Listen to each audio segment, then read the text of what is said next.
नमस्कार दोस्तों, मैं हूं शान और आप देख रहे हैं SR न्यूज गुजरात। આજે મારો પીઆઈ ઘાસુરા જો ક્રાઇમ બ્રાન્ચમાં ફરજ બજાવે છે એના પાસે માહિતી હતી કે આ રીડે ગુનેગાર છે કલીમ ભૈયા જે ચંડોલાનો રહેવાસી છે અને એના પાસે 4 વેપન એને મંગાવ્યા છે અને ત્યાં ચંડોલામાં એક ઝોપડામાં એ મૂક્યા છે। ત્યારે પીઆઈ ઘાસુરા એની ટીમ ત્યાં રેડ કરી 4 વેપન પણ મળ્યા, કારતૂસ પણ મળ્યા અને એનો સાક્ષ્ય પંચનામા પણ કર્યો। એના પછી હું આ વિસ્તારથી જ આવતો હતો તો સ્થળ પર પહોંચ્યો અને સ્વાભાવિક છે કે હું એનું ઇન્ટેરોગેશન જ્યારે કરતા હતા ત્યારે એને બાજુમાં જો રસોડામાં ચક્કુ વાપરે છે એવા પડ્યા હતા, એને મારા ઉપર અટેક કર્યો। એને જો અટેક કર્યો અહીંયા ગરદન પાસે અટેક કરવાની કોશિશ કરી। હું સ્વાભાવિક રીતે મારા બોડીનું રિએક્શન મારા હાથ ડાબા હાથ ઉપર કર્યો અને ત્યાંથી કટ અંદર કર્યા અને એને જો બી કહીએ કે એને 2-3 વાર ત્યાં કટ મારી અને પછી બહુ એગ્રેસિવ થઈ ગયા હતા। એવા પણ જાણવા મળ્યા છે કે એને ડ્રગ્સ પણ લીધી હતી, ડ્રગ્સની નશામાં હતા। પછી અમે એને કીધું કે તમે ચક્કુ ફેંકી દો પણ નથી માન્યો તો ઘાસુરા પીઆઈની સર્વિસ રિવોલ્વર હું લીધી અને એને પગમાં એક ફાયરિંગ કર્યો ત્યારે આ શાંત પડ્યો।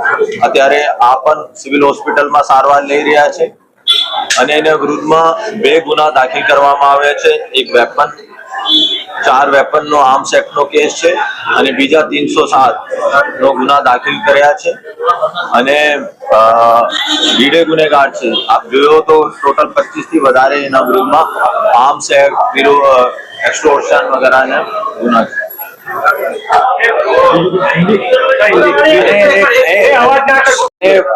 એક બે મીડિયા હેન્ડલ એવા ચલાવે છે અને ક્વેશ્ચન પૂછે છે કે જોઈન્ટ સીપી ક્રાઇમ એટલા મોટા હોદ્દા ધરાવતા ઉપર શા માટે હમલા કરે। હું બધાનો ક્લિયર કરવા માંગુ છું, હું મારી ટીમે કોઈ ક્રાઇમ બ્રાન્ચની ટી-શર્ટ નથી પહેરી હતી, એને પણ ખબર ના હતી કે હું જોઈન્ટ સીપી ક્રાઇમ છું। હું એનાથી ફક્ત નોર્મલ સાક્ષ્યનો કે ક્યાંથી વેપન લાવ્યો એને મધ્યપ્રદેશ રતલામથી વેપન મંગાવ્યા છે તો એનો કંઈ ખબર ના હતી કે આ જોઈન્ટ સીપી ક્રાઇમ છે। તો ખરેખર એવા મેસેજ મીડિયા મારફતે નહીં જાય કે એટલા બધા ગુનેગારોની હિંમત વધી ગઈ છે કે એટલા મોટા હોદ્દાઓ ધરાવતા માણસ ઉપર એને હુમલો કર્યો છે। પણ આ નશેમાં હતા, નશેમાં બેમાન હોય છે, એનો ખબર ના હોય કે સામેવાળા કોણ છે અને એનો એવા પણ લાગ્યો કે અમારી પાસે જ્યારે વેપન વગેરે હતા કે એના ઉપર કંઈ હુમલા ના થાય એના માટે એને હુમલા કર્યો અને હું તરત જ મારે પીઆઈને બહુ વ્યવસ્થિત રીતે સેલ્ફ ડિફેન્સ કર્યો કે મારા હુમલા પછી એના ઉપર મારવાની કોશિશ કરી ત્યારે હું એને પાસેથી પીઆઈ પાસેથી વેપન લઈને ભાગી। सर, एक व्यक्ति ऊपर गुनो दाखिल કરવામાં આવ્યો છે જેને 6 आरोपियों की हत्या हुई थी। सर, कितने हुआ? हाय नमस्कार, मैं हूं अली असगर और आप देख रहे हैं SR news Gujarat. Please like, subscribe and share करो।